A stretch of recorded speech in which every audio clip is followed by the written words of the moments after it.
آج کل کے دور میں لوگ مال کے لیے، کاروبار کے لیے، بزنس کے لیے نماز کو ترک کر دیتے ہیں۔ آج ایک بڑا دلچسپ واقعہ لے کر آپ کی خدمت میں حاضر ہوا ہوں، اور یہ ایسا واقعہ ہے کہ جس کو سن کے ہمارے اندر جذبہ اور تڑپ پیدا ہوگی کہ ہم نے مال سے دل نہیں لگانا، اللہ کی یاد سے دل لگانا ہے، نماز سے دل لگانا ہے۔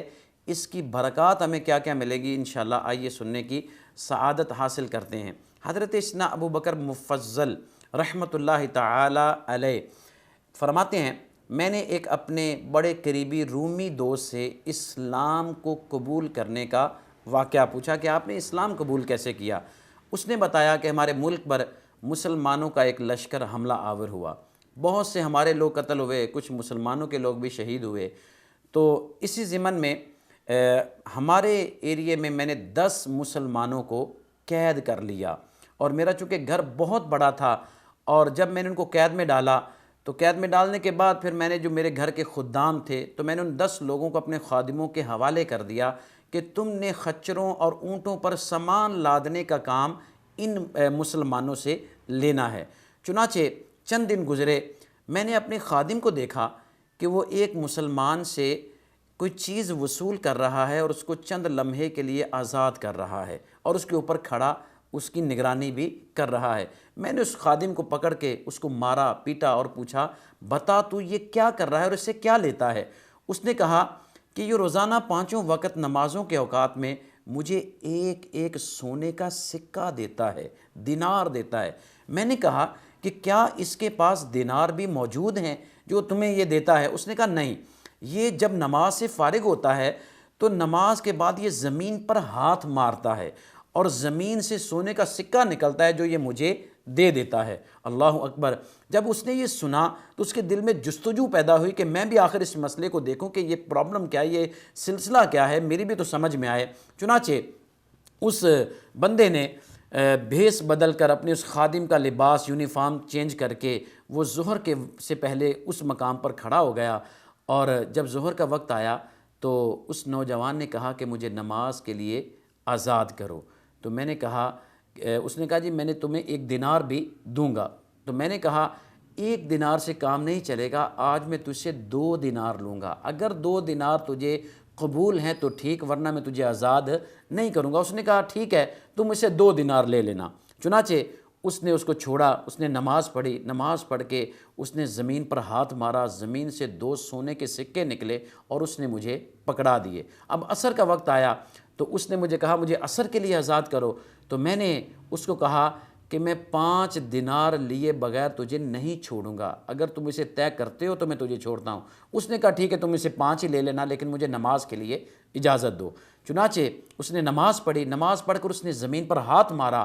جب اس نے زمین پر ہاتھ مارا تو اس کو 5 دینار اس نے نکلے اور اس نے اس کے سپرد کر دیے۔ وہ بڑا خوش ہوا، حیران ہوا۔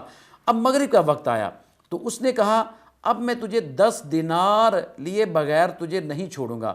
تو اس نے کہا ٹھیک ہے، تم مجھے 10 دینار ہی مجھ سے لے لینا، لیکن مجھے اللہ کی عبادت یعنی نماز پڑھنے دو۔ سبحان اللہ!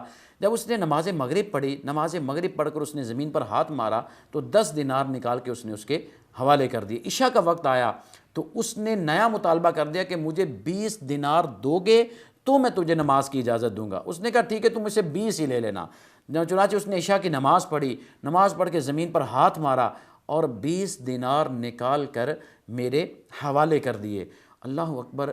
مجھے بہت ایک دل میں اس شخص کا رعب پیدا ہوا اور مجھے یقین ہو گیا کہ یہ کوئی اللہ کا ولی ہے۔ چنانچہ میں اپنے گھر آیا اور رو رو کر ساری رات میں نے گزاری۔ صبح ہوئی تو میں اس سے بہت متاثر ہو چکا تھا۔ میں نے اس کو اپنا پسندیدہ لباس منگوایا اور لباس اس کو دے کر کہا کہ اب تمہیں اجازت ہے کہ تم میرے پاس رہنا چاہو تو میرے پاس رہ لو، اگر اپنے وطن جانا چاہو تو اپنے وطن چلے جاؤ۔ چنانچہ اس نے اپنے وطن جانے کو ترجیح دی اور کہا مجھے میرے وطن جانے دیا جائے۔ اب اس بندے کو اس سے اتنی محبت ہو گئی کہ اس نے 5 غلام اس کے ساتھ کیے کہ تم 5 لوگ میرے ساتھ لے کر جاؤ تاکہ تمہیں کوئی پریشانی نہ ہو رستے میں، اور ان کو جب تم وہاں پہنچ جانا تو مجھے کوئی نشانی دے دینا کہ میں وہاں پہنچ گیا ہوں۔ اس نے ایک قلم اور ایک دوات اس کو دی اور اس کو کہا اس کی کوئی نشانی دے کر ان کو واپس بھیج دینا۔ چنانچہ وہ 5 خادم اس کے ساتھ جب نکلے تو وہ پہنچ گئے، 5 دن کا سفر تھا اس گھر سے اس کے اپنے ملک کا سفر۔ چنانچہ جب اس کے غلام 5 دن بعد ہی واپس آ گئے تو اس نے بڑی حیرت سے پوچھا کہ تم 10 دن کا سفر تھا، تم نے 5 دن میں کیسے کر لیا؟ انہوں نے کہا کہ وہ اللہ والا ایسا تھا کہ جیسے ہم نے اس کے ساتھ سفر کی ابتدا کی تو چند لمحے کے اندر ہم اس کے ملک پہنچ گئے۔ ہم نے آنکھیں کھولی تو ہم حیران رہ گئے کہ ہم تو اس کے ملک میں ہیں۔ تو چنانچہ اس نے نشانی دی اور ہمیں روانہ کر دیا، اور واپسی پہ ہمیں 5 دن تمہارے پاس آتے ہوئے لگے ہیں۔ پیارے اسلامی بھائیوں، دیکھا آپ نے کہ اللہ کے اولیاء کی کیسی شان ہوتی ہے، جنہوں نے نماز سے دل لگایا، جنہوں نے اللہ سے دل لگایا، اللہ کی یاد سے دل لگایا، اللہ کریم نے زمین کو ان کے تابع کر دیا۔ وہ زمین پر ہاتھ مارتے ہیں، زمین سے سونے کے سکے نکلتے ہیں۔ اور آج ہم ہیں کہ نماز کو چھوڑ کر ہم دنیا جہان کے محتاج ہو گئے، ہم جناب در در کی ٹھوکریں کھا رہے ہیں، دھکے کھا رہے ہیں، لیکن ہماری پوری نہیں پڑ رہی۔ خدا را نماز کی اہمیت دیجئے۔ قرآن کریم میں ہے اقیم الصلاۃ لذکری، میری یاد کے لیے نماز قائم کر۔ اللہ کریم ہمیں نماز کی پابندی کرنے کی توفیق عطا فرمائے، آمین، بجاہ النبی الامین صلی اللہ تعالی علیہ وسلم۔